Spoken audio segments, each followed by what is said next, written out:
kur ka vdek Muhamedi a.s. sahabët te kush kanë shku për me bo tawassul? Te xhaxhai Muhamedit a.s. kanë shku. Shtrohet pyetja pse? Sepse nuk lejohet më kur të vdes me shku te Muhamedi a.s. E juve sufive dhe mi thon pse po shkoni te varri i pejgamberit s.a.s. po luteni? Muhamedi a.s. ka vdek. Sahabët po shkojnë te xhaxhai Muhamedit a.s. po thon lutë Allahun. Sikur të kishte me qenë lejuar, a kishin shku te varri, që aty e kanë pas. Shko te varri dhe thuj, ja Resulallah, bën dua se u shkatrum. Bën dua sepse armiqt i kemi përpara. Se ka bon këta. E ti me çfarë argumenti po shkon te varri edhe po lutesh te Muhamedi a.s.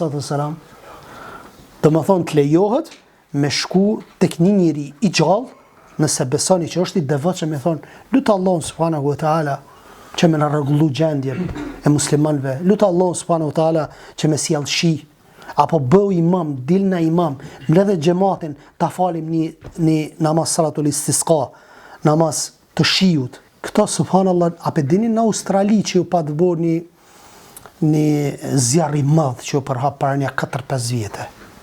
I kanë shti krishterët muslimant me bo namaz. Edhe është nal.